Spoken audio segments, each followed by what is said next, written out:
Fear has stolen peace from countless lives. Yet Jesus never taught his followers to fight fear through willpower alone. Instead, he spoke one ancient Aramaic word that revealed how the human heart could become a dwelling place for God's presence. Over the centuries, that word faded behind translation, leaving many believers with the instruction but missing the living experience. Today, we will recover that forgotten Aramaic key. Stay with me until the end, because once you understand this single word, you may never look at fear or the presence of God the same way again. Fear is one of the oldest human experiences. It appears in every generation, every culture, and every stage of life. Sometimes it arrives suddenly through illness or loss. Other times, it quietly grows through uncertainty, disappointment, or the feeling that we are facing life alone. It speaks with many voices, yet always whispers the same message. You are not safe. By the time Jesus began teaching throughout Galilee, fear had become a constant companion for many people. They lived under Roman occupation. Heavy taxes burdened families. Illness often meant isolation. Religious leaders frequently emphasized judgment more than hope. Many hearts carried invisible wounds that no physician could heal. Yet when Jesus met fearful people, his first response was rarely to condemn them. Neither did he offer complicated rituals. Instead, he consistently invited them into the living presence of God. That invitation was expressed through words spoken in Aramaic, the language of ordinary people. Unlike many modern languages, Aramaic often carries several dimensions of meaning within a single expression. One word can describe an action, an inner state, and a spiritual reality all at once. As the gospel spread into the Greek-speaking world, those rich Aramaic expressions were translated so that millions could hear the teachings of Jesus. The message remained faithful, but certain words lost some of their depth because no direct equivalent existed. During the 20th century, renewed study of the ancient Syriac, together with growing interest in the earliest Christian traditions following discoveries, such as the Nag Hammadi Library in 1945, encouraged scholars to listen again to the original language spoken by Jesus researchers, including George Lamsa, Rocco, Errico, and Neil Douglas-Klotz, explored these ancient expressions with fresh attention. Among them is one remarkable Aramaic word. It is not primarily about religious ceremony. It is not about external purity. It is about what happens when the human heart becomes a place where the presence of God truly dwells. The word is Q, and before we discover why Jesus used it, we must first understand why fear cannot remain the forgotten Aramaic word is Qudsha, pronounced Qudsha. It is commonly translated as holiness or that which is holy. While those translations are accurate, they reveal only the outer layer of a much richer reality that the first listeners of Jesus immediately understood. Too many Christians today, holiness sounds like something reserved for extraordinary people, saints, prophets, or those who have reached exceptional spiritual maturity. It often feels distant, difficult, and almost impossible to experience in ordinary daily life. But when Jesus spoke Qudsha, he was not describing an unreachable spiritual status. He was revealing a heart that has become a dwelling place for the presence of God. Holiness was never merely about outward behavior. It began with an inner transformation. This completely changes the way we understand fear. Fear grows wherever the heart believes it has been abandoned, forgotten, or left to face life alone. It quietly settles into every place where hope has disappeared and trust has grown weak. That is why Jesus did not spend his ministry teaching people complicated methods to fight fear. Instead, he continually invited them into a deeper awareness of God's presence, because he knew that fear loses its strength when the heart is no longer empty. Think of a dark room that has remained closed for many years. You do not remove the darkness, piece by piece. You simply open the window and allow the light to enter. The darkness leaves naturally because it cannot remain where light is present. Qudsha works in exactly the same way. It is not primarily about struggling against fear. It is about welcoming the presence of God so completely that fear gradually discovers there is no longer a place for it to remain. Every healing performed by Jesus, every word of forgiveness, every invitation to trust, and every act of compassion moved people toward that same reality. Before changing circumstances, he restored their awareness that God was already near. Perhaps that is the deepest meaning hidden inside Qudsha.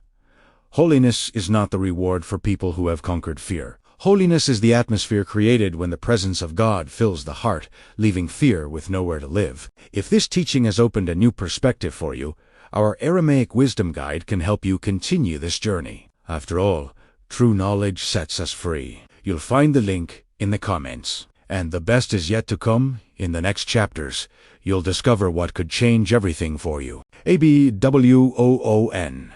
Fill my heart with your holy presence today. Where fear has settled, let your peace take its place. Where anxiety has spoken louder than faith, teach me to recognize that you have never left me. Help me become a living place of Qudsha, where your light is welcomed, your wisdom is trusted, and your love quietly transforms every corner of my life. May I walk today with confidence, knowing that your presence is greater than every fear. Amen. One of the greatest misunderstandings about fear is believing that it must always be defeated through personal effort. Many people spend years trying to become stronger than their fears, believing that courage comes only from trying harder or controlling every circumstance around them. They search for the right technique, the right words, or the perfect moment when fear will finally disappear. Yet despite all their effort, anxiety often returns, because the true problem has never been the lack of strength. It has been the absence of something far more important. Jesus approached fear from an entirely different direction. He did not begin by teaching people how to fight fear. He began by leading them into the living presence of God. His focus was never the darkness itself, but the light that overcomes it. Imagine an abandoned house standing empty for many years. Dust gathers on every surface.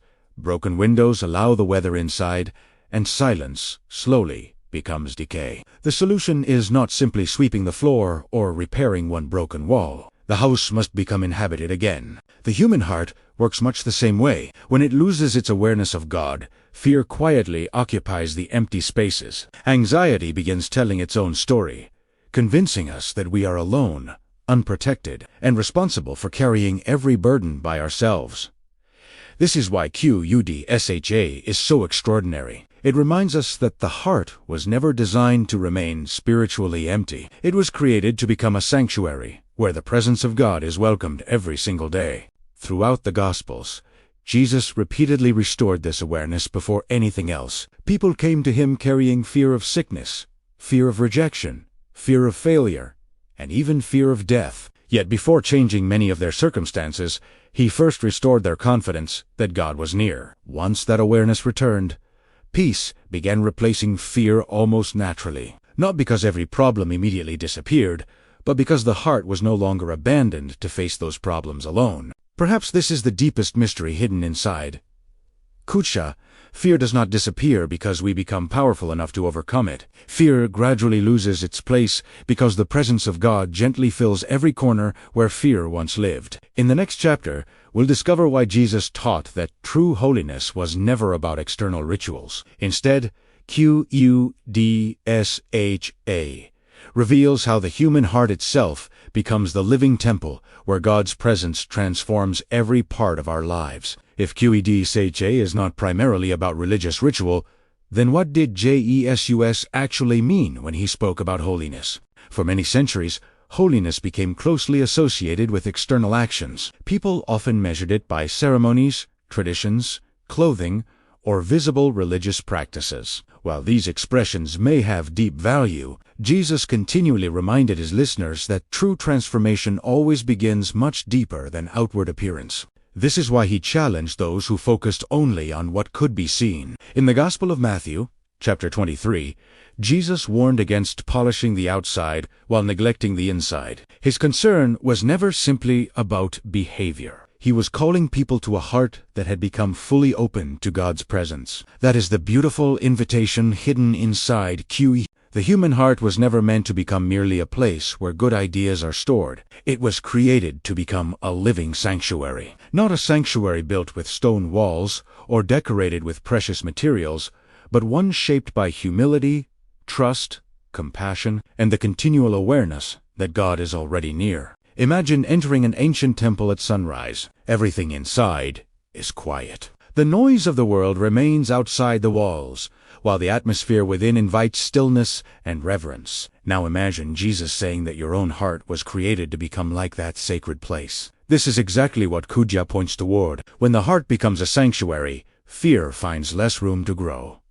Anger loses its constant control. Anxiety no longer dominates every thought because another presence has become greater than the emotions trying to rule us. Notice that Jesus never promised his followers a life without storms. The disciples themselves faced uncertainty, persecution, and loss. Yet they gradually learned that peace does not come from living without problems. Peace comes from carrying God's presence into every problem. That is why Qudsha is not an escape from reality. It is a new way of living within reality. The circumstances around us may still change, but the sanctuary within remains firmly established because it rests upon the presence of God rather than upon changing emotions. Perhaps you're wondering why these original teachings remained hidden for so long. That's why we created the Aramaic Wisdom Guide.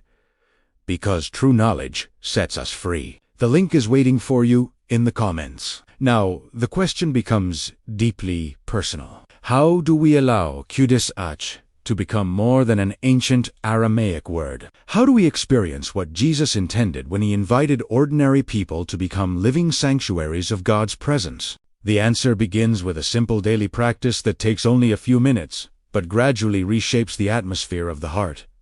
It is not about repeating words mechanically. It is about creating space for God's presence before fear has an opportunity to fill that space. For the next 21 mornings, begin your day in complete silence. Before checking your phone, reading the news, or thinking about your schedule, sit comfortably and take 5 slow breaths. With each breath in, gently whisper, Qudsha. As you breathe out, imagine releasing every anxious thought you carried from the previous day. After the 5th breath, remain completely still for 1 minute. Do not ask for anything. Do not make requests. Simply become aware that God is already present. Allow that awareness to settle quietly within your heart. Before standing up, make one simple decision. Choose one action that will reflect God's presence during your day. It may be offering forgiveness, showing patience, speaking gently, encouraging someone, or responding with compassion instead of fear. These small decisions slowly transform the inner sanctuary. Little by little, you begin noticing that situations which once produced anxiety no longer have the same control over your thoughts. Fear still knocks at the door, but it no longer finds an empty house waiting for it. Instead, it finds a heart increasingly filled with the presence of God. That is the quiet transformation Jesus was inviting his followers to experience through Qudsha. Holiness is no longer something we attempt to display. It becomes the natural atmosphere of a life where God's presence has found a home. As we come to the end of this journey, let us return to the question that brought us here. Why did Jesus choose an ancient Aramaic word like Qudsha instead of simply telling people not to be afraid? Because he understood something that still transforms lives today. Fear cannot be removed by commands alone. It is displaced by a greater presence. That is the quiet wisdom hidden inside Qudsha. The goal of the spiritual life was never to become someone who never feels fear. Even the disciples experienced uncertainty, confusion, and moments of great weakness. What changed them was not the absence of difficult circumstances. It was the growing awareness that they no longer faced those circumstances without God. This is the invitation that Jesus extends to every generation. Do not spend your life trying to build stronger walls around your fears. Allow your heart to become so filled with God's presence that fear no longer finds an empty place to settle. When Qudsha becomes a living reality, the heart slowly changes. Anxiety gives way to quiet confidence. Bitterness begins yielding to forgiveness. Restlessness is replaced by deep peace, not because life suddenly becomes easy, but because the center of your life has changed. Perhaps this explains why Jesus described his followers as the light of the world. Light does not struggle against darkness. It simply shines. Darkness retreats because it cannot remain where light is present. The same is true of Qudsha. The more God's presence fills the heart, the less room remains for fear, despair, resentment, or hopelessness. That transformation rarely happens in a single dramatic moment. It grows quietly, one prayer, one act of trust, one decision to forgive, one morning of stillness, one day of choosing God's presence over anxious thoughts. Little by little, the sanctuary within becomes stronger than the storms around you. That is the hidden beauty of Qudsha. It is not merely an ancient Aramaic word preserved in history. It is the invitation Jesus offered to every person who longs to live with a fearless heart, not because life is free of trouble, but because the presence of God has become greater than every trouble life can bring. May that be the journey you begin today. Not by trying harder, not by fearing less, but by welcoming God's presence more deeply than ever before. Because where God's presence dwells, fear simply cannot remain. Before you leave, if this message touched your heart or brought new understanding into your life, write the word Qudsha in the comments below. Your testimony may encourage someone else who is searching for God's peace instead of living under fear. Thank you for sharing this moment of ancient wisdom with us. Until the next revelation, walk in peace, walk in freedom, and walk in the power of Qudsha. Be open. Just a quick reminder, the transformation guides for a fuller life are waiting for you, right there in the comments. We are just scratching the surface of this ancient power. Get ready, because in our next video, I will reveal even deeper Aramaic codes that unlock spiritual authority you've never imagined. Make sure you are subscribed and have notifications turned on so you don't miss this unfolding revelation.